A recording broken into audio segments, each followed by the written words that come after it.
Let's do this! It's third period action from Choukas Arena in Saxton's River, Vermont. St. Paul skating from left to right. They're up 3-0 on the hosts Vermont Academy here as we begin the second period. And they'll be shorthanded for 1 second and 1 second only as Joe Schubert's in the box for a late period hooking penalty. And they actually took that one off the board, so we're going to have to give them a moment here to put that penalty back up.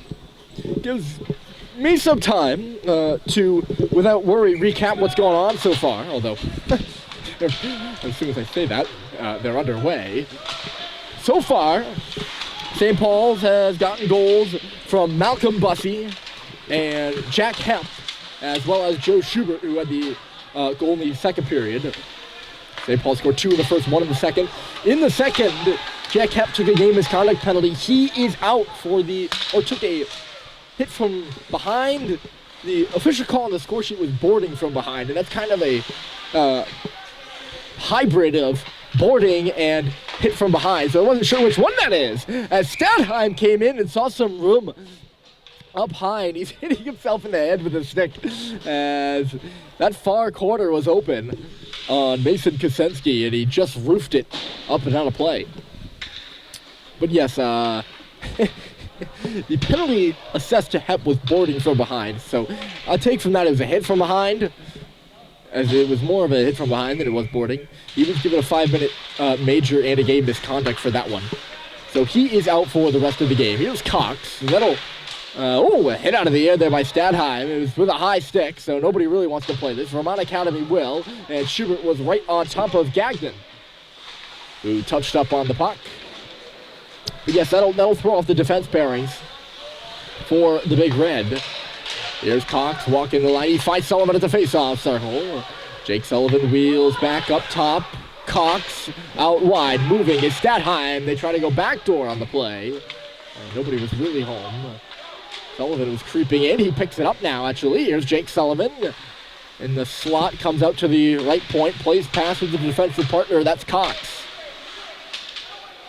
Malcolm Bussey. So yes, 3-0 St. Paul's. I never really finished with my recap. The shots in the second period alone were 26-6. And yes, we cross-referenced that, so that's the accurate tally on both sides. The total is 43-13. Centered in front, Bussey was right there. He's already got a goal on this game, and he's stopped by Mason Kosensky, who is the reason that Vermont Academy has been in this game right now. As you can see, the Wildcats are tired. And right now, St. Paul's running a clinic in the offensive zone. It's Russell through traffic, and another save by Kosensky. He's made 40-plus saves in each of his starts so far, as this one's through traffic, and he makes another one there. And he has officially reached that total once again this afternoon. Walter McComas talking with the defense pair of Levine and Russell right now.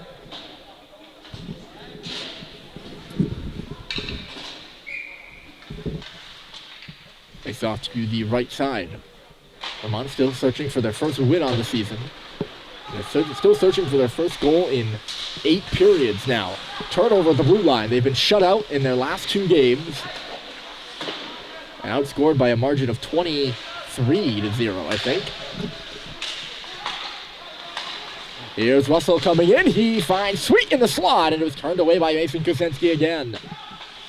Picked up here by Cooper Flynn, who hit the goalpost in the second period, but he has 2 assists. Miscommunication there between him and Levine, and the puck will come out of the zone. It's Flinton leading the attack. He goes right in, Cooper Flynn, and he put it off the outside of the net. You saw the water bottle pop there. Nope, didn't go in the net. That's what I saw, at least. Levine leaves it off there. I think that was Stadheim. Back to the line. Flinton is guarding Levine's post as he moves in and roofs that one off the glass. It all day between the circles there.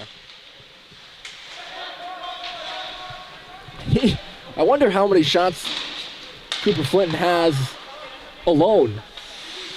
Whether they be on goal or attempted.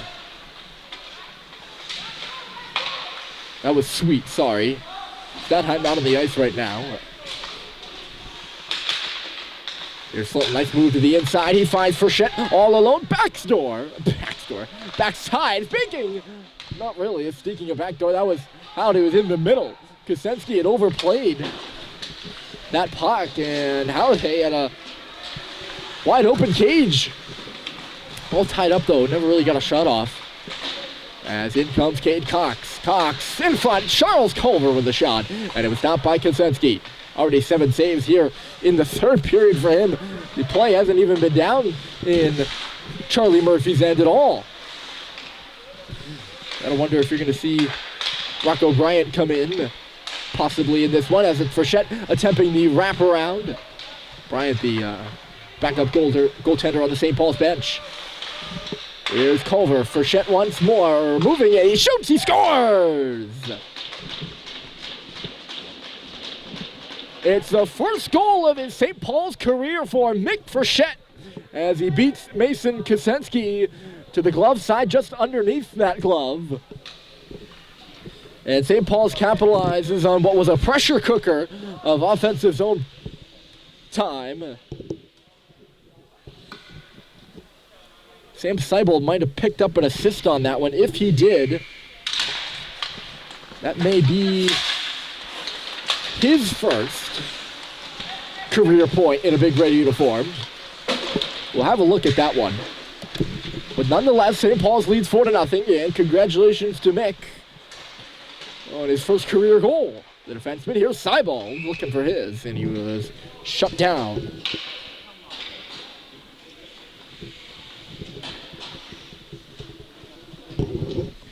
I gotta take a look at the stats here, make sure I made those statements accurately.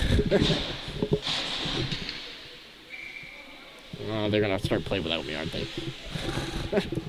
It's hard, it's really cold in this rink. I'd like to get a temp in here. Unfortunately, the cell service isn't exactly great either. So I don't think the Weather Channel app would be coming in. Not sponsored by the Weather Channel, just a bit of a sponsored message there. Nice little move there by McComas coming in. Boxed out by Sullivan. Here's Malone. Badheim stocked at the line, shook off a few back checkers on the play, and then moved it right side for Levine. Levine put it in the legs of Jack Luzzy. It's beneath us right now, and away will come Cody White with a wrist shot. He missed wide of Murphy. Malone. And then Stadheim, the assistant captain, across the line. Harrison, Sweet shooting, another assistant captain. A to A on the play, and Sweet also ripped it high.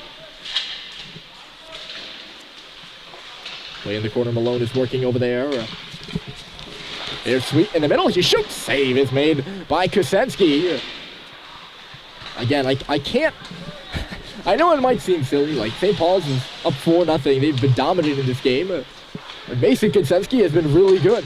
His numbers don't show it. He's got a 6.83 goals against coming into this one, and an 8.88 save percentage. But he has faced so many shots. As an arm up at center ice out here, I didn't see what was happening on the right side of the play.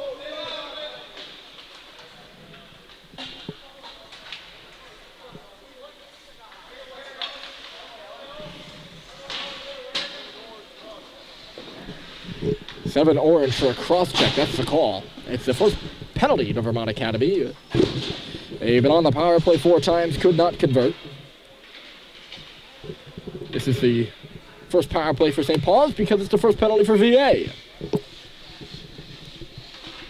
And yes, by the way, that is not only Frechette's first career goal, but his first career point.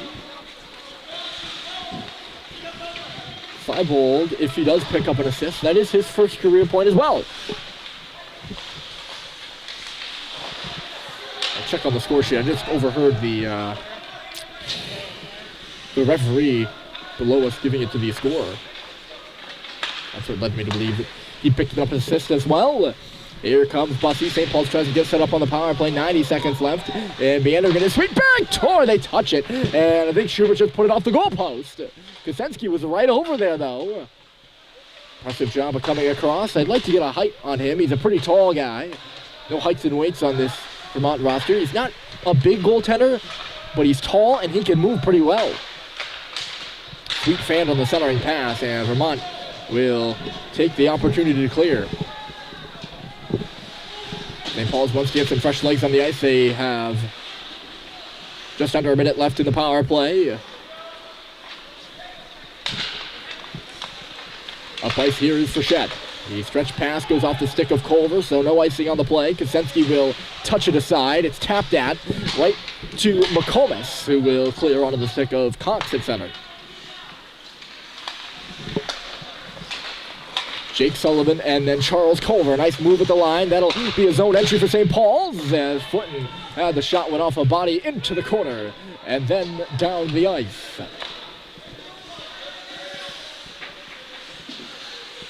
"20 seconds left to go. Good kill so far for the Wildcats.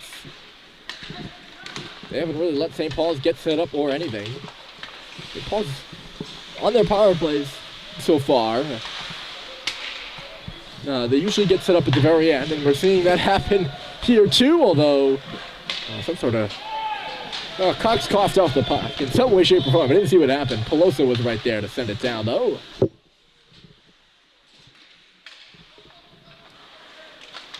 So St. Paul's officially 0 for 1 on the power play as Vermont gets the kill. And in comes Owen Statheim across the line. Statheim taken in deep there by Potvin. It's picked up by Holiday. He's going to turn out in front with a shot. The rebound comes to Statheim. He tried to work it into the middle. Never really made it to the intended target. That was Flinton, who's battling forward on the wall right now. And this is an arm up for a roughing penalty. Again, in our blind spot, so we didn't catch what happened. We'll see who's going to go off. Looks like it's going to be Vermont again.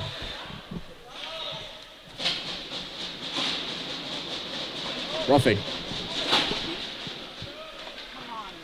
And it's going to go away against... I think that's Andrew Peloso in the box. 6 orange on the penalty for the rough. St. Paul's just after...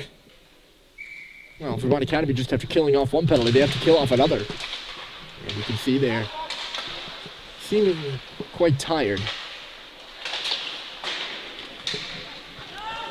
They start off the second kill just like they did the first, and they send it the length of the ice. St. Paul's power play coming into this one, not including that last power play. 20. They're working at 20%. I might seem a little high, but play whistle dead, and the net is off its moorings. I think that was the goaltender Kosenski who knocked it off. So the face-off will be in the offensive zone. I stopped the play short. I was a little confused there. St. Paul's power play was working at 20%. They were 1 for 5, so small sample size. That's why that number is as good as it is.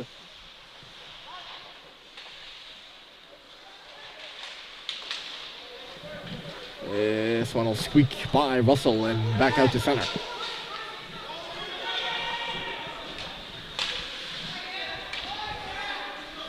Certainly really nice being above center ice here. When we're at home, we're kind of in the fans, we're behind the glass, and we're not right on top of the ice. We're right on top of the ice here at VA, and you get to hear a lot. It certainly keeps you in the game. Here's Ravine, he shoots, and going to the front of the net there was Statheim. I don't know if he got a piece of it. Kosenski might have made another save. Either way, didn't go in the net. Russell out wide, meandering in there as Levine, another one to the front of the net. And again, it's turned away by Mason Kosenski. And right there was Cody White to clear it the rest of the way. That's Rocco Bryant in between the pipes. He touches it off. I don't know when he came in. He didn't come in after the 4th goal. He might have come in after that penalty there. So, officially a goaltending change for St. Paul's. And Bryant into the game. His first regular season appearance this season. He played the second half or the last few minutes against Groton in the preseason. The freshman out of New York, New York.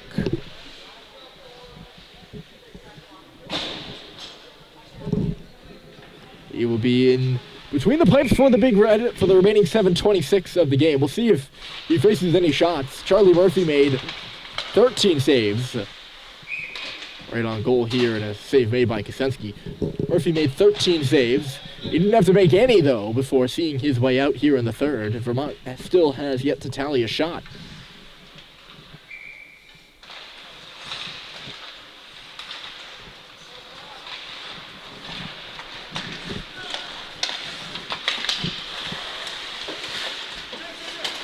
story for them has been Krasinski, the goaltender, who has been as good as any I've seen.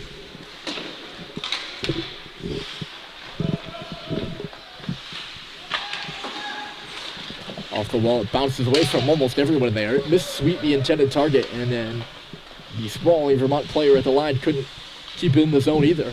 Penalty, by the way, is over. I don't know if it's been long over or what. We're back to 5-a-side.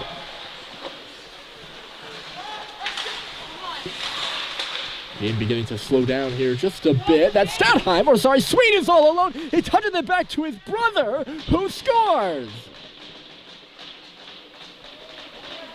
And Dad right there to get a photo as well, as it's the junior Sweet all alone in front of the goal, laying it off to the senior Sweet with a yawning cage to tap it in. And Harrison will get his first goal of the season to make it 5-0 St. Paul's. Gotta be pretty special. Brother combo, not only were they out there playing together. Here's Schubert starting in, looking for 6. He roofed it high, trying to go top shelf on that blocker side. Yeah, it's gotta be pretty special. Not only are they out there playing together, though, is that Owen, the presence of mind, a very cerebral hockey player, but Owen had the presence of mind to realize his brother was right there. I don't know if you realized it was just another St. Paul's player. I don't know if you realized that was his brother. But he had the presence of mind to see his brother there and pass it off to him. They'll both be on the score sheet in conjunction together. I like that kind of stuff. I think that kind of stuff is pretty cool. Brother from a brother. Probably really means nothing in the whole context of things, but that's really nice. Vermont would have been in there on a 3-on-1, but they're gonna play the play dead there, and the bench not too pleased about it. I think that is what they're calling. I think they're calling a hand pass. And the faceoff's going to come to center ice. I don't think it was the play off the wall that was the hand pass. It might have been the play to get the puck to the wall. Not sure. 5-0 St. Paul's. They've added 2 here in the second. And it's Sullivan leading the rush. Sullivan shooting. Big rebound. And Schubert missed high again. He's had a lot of his shots find glass here this afternoon. Now we're probably working into the evening hours. It's dark outside. It has been dark outside really since the end of the first, for sure.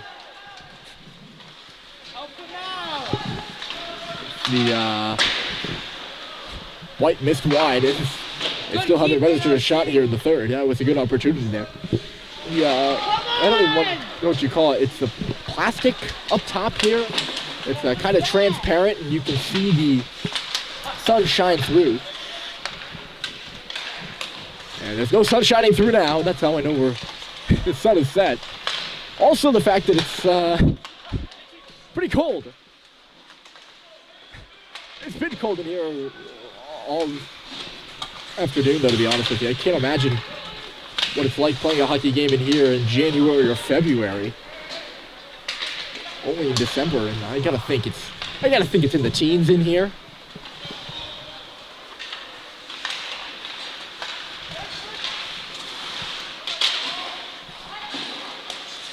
Puck loose at center, and St. Paul's will pick it up. Halliday tried to spin it in, but it goes right on the stick of Gagnon. Halliday will keep the puck at the line, try to make a move there between his legs, and lost it, actually.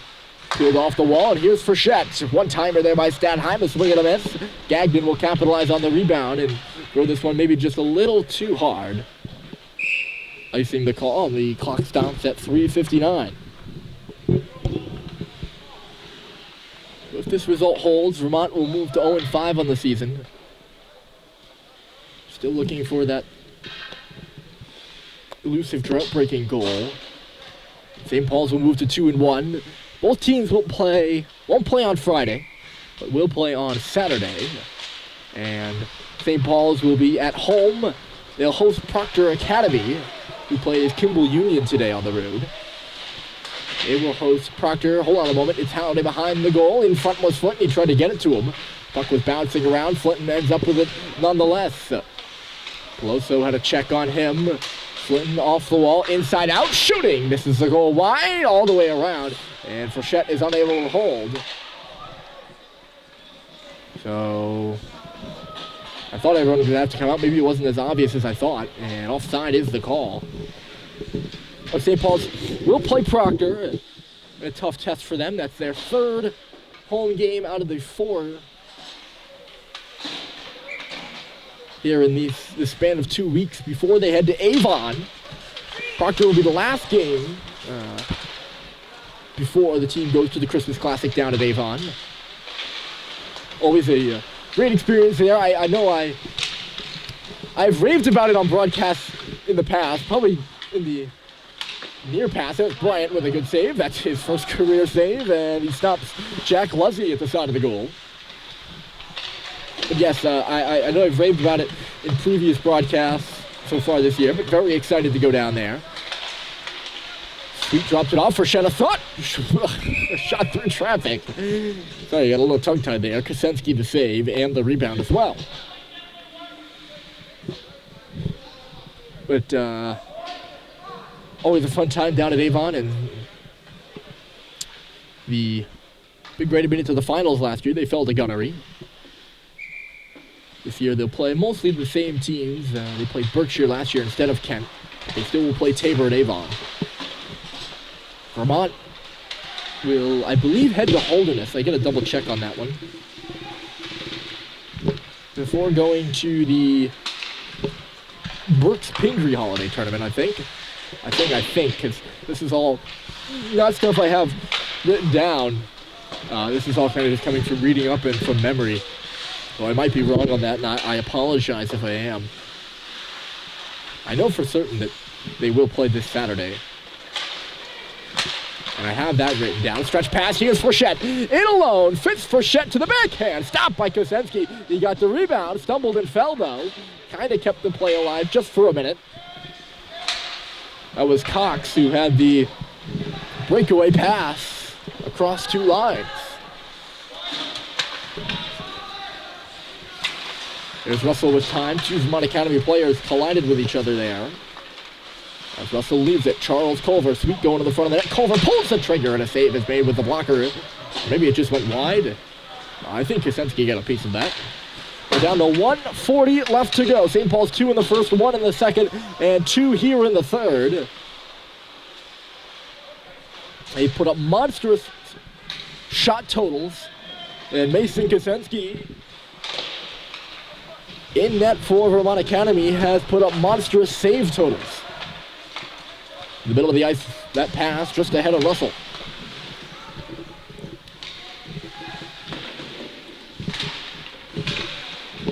.115 left. St. Paul's keeps it alive. Here's Russell. This aways Levine. Paul's working along that wall there, and looks like they turned it over. Vermont Academy's out to center ice. McComas was coming in. He had it knocked off his stick, and then following up was Andrews, but he followed up a little too soon, as offside is the call. And we get a stoppage with 56.3 seconds left.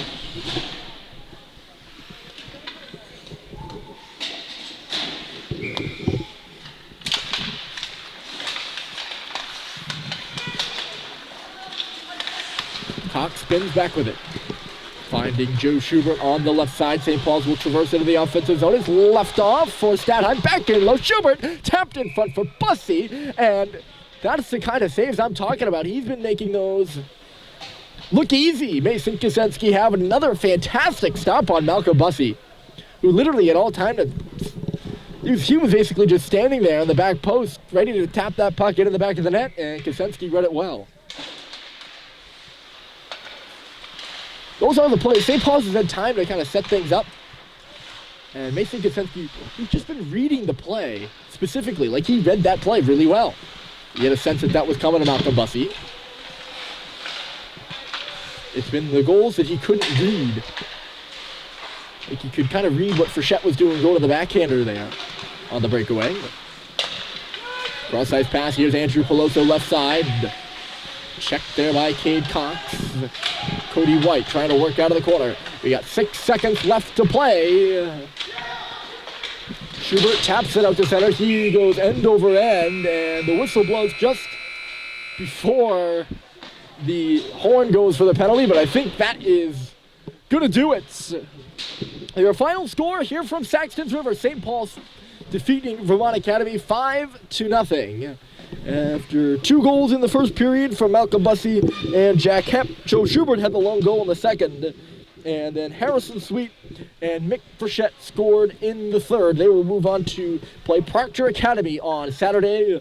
Vermont Academy will head to Holderness. Thanks for joining us, ladies and gentlemen. So glad to have you along.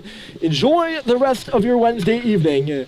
For all of us up here at Vermont Academy, my name is Ryan Murphy, signing off.